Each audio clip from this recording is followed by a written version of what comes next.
Hi friends, welcome to Aagee's taste. ഇന്ന് ഞാൻ എത്തിയിരിക്കുന്നത് 2 ചെറിയ കറികളുടെ റെസിപ്പിയുമായിട്ടാണ് കേട്ടോ. ഈ കർക്കിടക മാസത്തിൽ തയ്യാറാക്കാൻ പറ്റിയ 2 ചെറിയ കറികളാണ്. ഒരു 10 മിനിറ്റ് കൊണ്ട് നമുക്ക് ഈ കറികൾ തയ്യാറാക്കിയെടുക്കാം. ഇതിൻ്റെ കൂടെ ഒരു മുട്ട വറുത്തതോ അല്ലെങ്കിൽ പപ്പടമോ ഒക്കെ മതി കേട്ടോ. നല്ല ടേസ്റ്റി ആയിട്ടുള്ള 2 കറികളാണ്. അപ്പോൾ അതിനായിട്ട് ഞാനിവിടെ ചേമ്പിൻ്റെ താളൊരു 3 എണ്ണം മുറിച്ചെടുത്തിട്ടുണ്ട്. അത് 2 കഷ്ണങ്ങളാക്കി വെച്ചിരിക്കുകയാണ് കേട്ടോ. ഇനി നമുക്കിതിനെ ചെറിയ ചെറിയ കഷ്ണങ്ങളാക്കണം.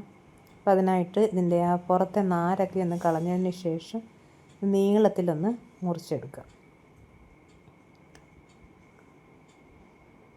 നാര് കളഞ്ഞിട്ട് ഒരു 4ആയിട്ടൊന്ന് പിളർന്ന് നീളത്തിൽ ഇതൊന്ന് മുറിച്ചെടുക്കണം. ഉണ്ട്, ഇതേ വലുപ്പത്തിൽ മുറിച്ചെടുക്കാം. നീളത്തിൽ മുറിച്ചെടുക്കണം. നമ്മളിന്ന് മെഴുക്കുവരട്ടിയാണല്ലോ തയ്യാറാക്കുന്നത്. അപ്പോൾ എല്ലാം ബാക്കിയുള്ളതും ഇതുപോലെ നമുക്ക് നീളത്തിൽ മുറിച്ചെടുക്കാം. മുറിച്ചെടുത്തതിന് ശേഷം ഇതിനെ ഒന്ന് കഴുകി വാരിയെടുക്കണം കേട്ടോ. അതാ എല്ലാം ഇതുപോലെ മുറിച്ചെടുത്തിട്ടുണ്ട്. ഇപ്പോൾ ഇത്രയും കിട്ടി. കണ്ടപ്പോൾ ഒരുപാട് ഉള്ളതായിട്ട് തോന്നി. പക്ഷെ നമ്മളിത് മെഴുക്കുവരട്ടി വയ്ക്കുമ്പോഴത്തേക്ക് ഇതിൻ്റെ ക്വാണ്ടിറ്റി കുറയും. മെഴുക്കുവരട്ടാനായിട്ട് ഒരു പാൻ വെച്ച് 2 ടീസ്പൂൺ വെളിച്ചെണ്ണ അതിലേക്ക് ഒഴിച്ചു കൊടുത്തിട്ടുണ്ട്. എണ്ണയൊന്ന് ചൂടായി വരുമ്പോൾ നമുക്ക് 1 ടീസ്പൂൺ കടുക് ഇട്ട് കൊടുക്കാം. കടുക് ഒന്ന് പൊട്ടി വരട്ടെ.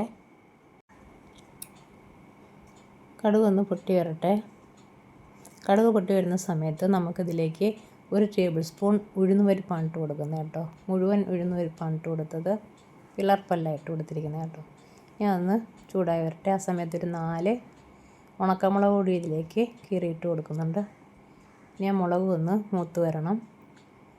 ഇതിൻ്റെ രണ്ടിൻ്റെയും നിറമൊക്കെ ഒന്ന് മാറുന്ന സമയത്ത് ഒരു 10-15 ചെറിയ ഉള്ളി ചെറുതായിട്ട് അരിഞ്ഞ് ഇട്ട് കൊടുക്കുന്നുണ്ട്. ചെറിയ ഉള്ളി തന്നെ ഇടണം കേട്ടോ, എന്നാലേ അതിൻ്റെ ആ ടേസ്റ്റ് കിട്ടത്തുള്ളൂ. ഇനി ഒരു 4 പച്ചമുളകാണ് ഇട്ട് കൊടുത്തിരിക്കുന്നത്. ഇതെല്ലാം കൂടെ നല്ലതുപോലെ ആ എണ്ണയിലൊന്ന് വഴറ്റിയെടുക്കുക. ഉള്ളിയും പച്ചമുളകും ഒക്കെ ഒന്ന് വഴന്ന് വരട്ടെ. വഴന്ന് വരുന്ന സമയത്ത് നമുക്കിതിലേക്ക് ചേമ്പിൻ്റെ താള് കട്ട് ചെയ്ത് വെച്ചിരിക്കുന്നത് ഇതിലേക്ക് ചേർത്ത് കൊടുക്കാം. ഇതെല്ലാം ചേർത്തതിന് ശേഷം നല്ലതുപോലെ ഒന്ന് മിക്സ് ചെയ്യാം. ഞാനിതുവരെ ഉപ്പ് ചേർത്തിട്ടില്ല, ഉപ്പ് ചേർക്കുന്നില്ല കേട്ടോ ഈ സമയത്ത്. കാരണം ഇതിപ്പോൾ നമുക്ക് ഒരുപാടുള്ളത് കണക്ക് തോന്നും. ഇനി ഒന്ന് ആവി കയറിയതിന് ശേഷം ഇതിൻ്റെ ആ അളവൊന്ന് കുറയും. ആ കുറയുന്ന സമയത്ത് ഇത് വളരെ കുറച്ച് മാത്രമേ കാണത്തുള്ളൂ. ആ സമയം നമുക്കിതിലേക്ക് ഉപ്പ് ചേർത്ത് കൊടുക്കുക. ഞാനൊന്ന് മൂടി വെച്ചിട്ട് 5 മിനിറ്റ് കഴിഞ്ഞ് നോക്കിയപ്പോൾ അതാ എൻ്റെ ക്വാണ്ടിറ്റിയൊക്കെ കുറഞ്ഞിട്ടുണ്ട്. ഈ സമയത്ത് നമുക്ക് ആവശ്യത്തിന് ഉപ്പ് ഇതിലേക്ക് ചേർത്ത് കൊടുക്കാം. അതിനുശേഷം ഇതെല്ലാം കൂടെ നന്നായിട്ടൊന്ന് മിക്സ് ചെയ്യാം. ചേമ്പിൻ്റെ എല്ലാ ഭാഗത്തും തണ്ടിൻ്റെ എല്ലാ ഭാഗത്തും ഉപ്പ് പിടിക്കട്ടെ. നന്നായിട്ടൊന്ന് മിക്സ് ചെയ്ത് കൊടുക്കുക. മിക്സ് ചെയ്തതിന് ശേഷം നമുക്കിതിലേക്ക് കുറച്ച് കറിവേപ്പിലയും കൂടെ ചേർക്കാം. വീണ്ടും ഒന്നും കൂടെ മിക്സ് ചെയ്തതിന് ശേഷം നമുക്കൊന്ന് മൂടി വെച്ച് കൊടുക്കാം. നന്നായിട്ടൊന്ന് മിക്സ് ചെയ്യണം. മിക്സ് ചെയ്തതിന് ശേഷം നമുക്കിതിനെ ഒന്ന് മൂടി വെച്ച് കൊടുക്കാം. മൂടി വെച്ചൊരു 3-4 മിനിറ്റ് കഴിഞ്ഞിട്ടുണ്ട്. സമയം ഞാൻ നോക്കിയപ്പോഴത്തേക്കും ഇതെല്ലാം നല്ല വെള്ളമെല്ലാം വറ്റി. നമ്മുടെ മെഴുകുവരട്ടി ഇവിടെ തയ്യാറായിട്ടുണ്ട്. അടിപൊളിയാണ്. നല്ല മണമൊക്കെയാണ് കേട്ടോ. നല്ല മണവുമാണ്, അതുപോലെ തന്നെ ടേസ്റ്റുമാണ്. ചോറ് തന്നെ നമുക്കിത് മാത്രം മതി.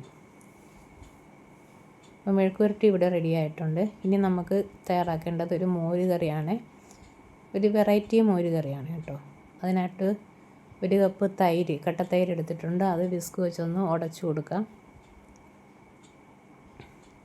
തൈര് ഉടച്ചതിന് ശേഷം നമുക്കിതിലേക്ക് കുറച്ച് സാധനങ്ങളൊക്കെ ചേർക്കാനുണ്ട്.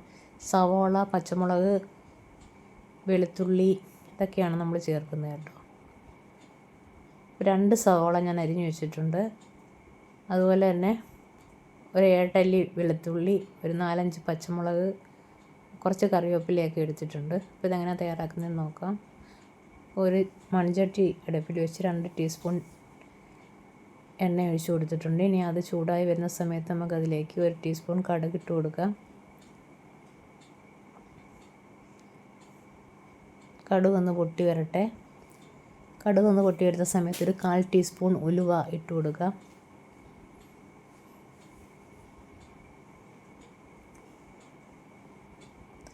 കടുകും ഉലുവയൊക്കെ ഒന്ന് പൊട്ടി വരുന്ന സമയത്ത് നമുക്കിതിലേക്ക് വെളുത്തുള്ളിയാണ് ഇട്ട് കൊടുക്കേണ്ടത് കേട്ടോ. വെളുത്തുള്ളി ഞാൻ ചെറിയ ചെറിയ കഷ്ണങ്ങളാക്കി അരിഞ്ഞ് വെച്ചിരിക്കുകയാണ്. ഇതിലേക്ക് ഇട്ട് കൊടുക്കാം. വെളുത്തുള്ളി ഒന്ന് ബ്രൗൺ കളർ ആവുന്ന വരെ ഒന്ന് മൂപ്പിച്ചെടുക്കണം കേട്ടോ. നല്ലൊരു മണമാണ്, ഒരു പ്രത്യേക ടേസ്റ്റുമാണ് ഈ മോര് കറിക്ക്. വെളുത്തുള്ളി ഇങ്ങനെ മൂപ്പിച്ചുണ്ടാക്കുന്ന മോര് കറിക്ക് നല്ല മണവും നല്ല ടേസ്റ്റുമാണ് കേട്ടോ. ഒരു വെറൈറ്റിയാണ്. അപ്പം വെളുത്തുള്ളിയൊക്കെ ഒന്ന് മൂത്ത് വരട്ടെ.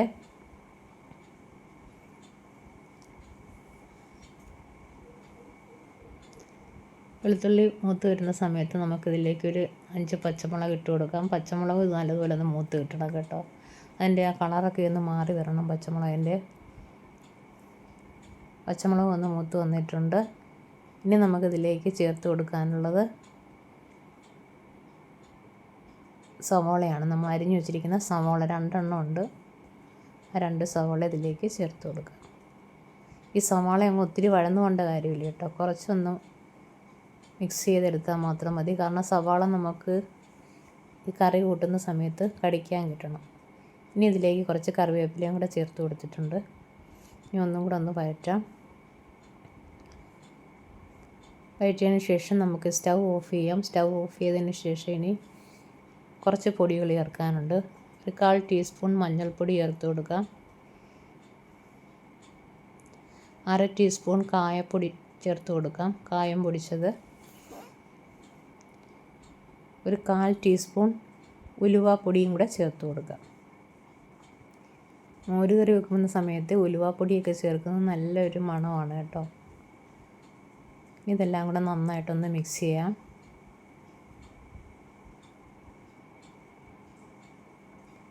ഞാൻ സ്റ്റൗ ഓണാക്കിയിട്ടില്ല, കാരണം ഒത്തിരി ഒന്ന് വഴന്നു പോകേണ്ട കാര്യമില്ല. ഇപ്പോൾ ഞാൻ ഓണാക്കി കൊടുത്തു. ആ പൊടികളൊക്കെ ഒന്ന് വഴന്നിട്ടിട്ട് സ്റ്റൗ ഓഫ് ചെയ്തു വീണ്ടും. അതിനുശേഷം നമ്മൾ ഉടച്ചു വെച്ചിരിക്കുന്ന തൈര് ഇതിലേക്ക് ഒഴിച്ചു കൊടുത്തു. അപ്പം നല്ല കട്ട തൈരായതുകൊണ്ട് നല്ല കട്ടിയാണ് കറിക്കുന്നത്. ആ സവോളയും ഒക്കെ ഉണ്ടല്ലോ, അതുകൊണ്ട് ഞാൻ ആ പാത്രം കഴുകി കുറച്ച് വെള്ളം കൂടി ഇതിലേക്ക് ചേർത്ത് കൊടുത്തിട്ടുണ്ട് കേട്ടോ. ഇത് കണ്ടാലറിയാം അടിപൊളി മോര് കറിയാണെന്ന് കണ്ടാൽ തന്നെ അറിയാം കേട്ടോ. ഇപ്പം ഞാൻ ഉപ്പ് ചേർത്തിട്ടുണ്ട്. ഉപ്പും കൂടെ ചേർത്ത് ഒന്നും കൂടെ ഒന്ന് മിക്സ് ചെയ്ത് ഈ സ്റ്റൗ ഒന്ന് ഓണാക്കി ഒന്ന് ചെറുതായിട്ടൊന്ന് ചൂടാക്കിയാൽ മതി. ഒത്തിരി നേരമായിട്ട് ചൂടാക്കേണ്ട, തിളയ്ക്കേണ്ട കാര്യമില്ല. ഒന്ന് ചൂടാക്കി എടുത്താൽ മാത്രം മതി കേട്ടോ. മോര് കറി കണ്ടാൽ അറിയാമല്ലോ നല്ല അടിപൊളി കറിയാണെന്ന്. അപ്പോൾ നമ്മുടെ മോര് കറി ഇവിടെ റെഡി ആയിട്ടുണ്ട്. അപ്പോൾ എല്ലാവരും ഇങ്ങനെയൊന്ന് തയ്യാറാക്കി നോക്കുക കേട്ടോ. തീർച്ചയായിട്ടും നിങ്ങൾക്ക് ഇഷ്ടപ്പെടും. അപ്പോൾ ഈ 2 കറികളും ഇഷ്ടപ്പെട്ടു എന്ന് വിചാരിക്കുന്നു. എല്ലാവരും ഇഷ്ടപ്പെട്ടെങ്കിൽ ലൈക്ക് ചെയ്യുക, ഷെയർ ചെയ്യുക, കമൻറ്റ് ചെയ്യുക, ചാനൽ സബ്സ്ക്രൈബ് ചെയ്യുക. Okay, thank you.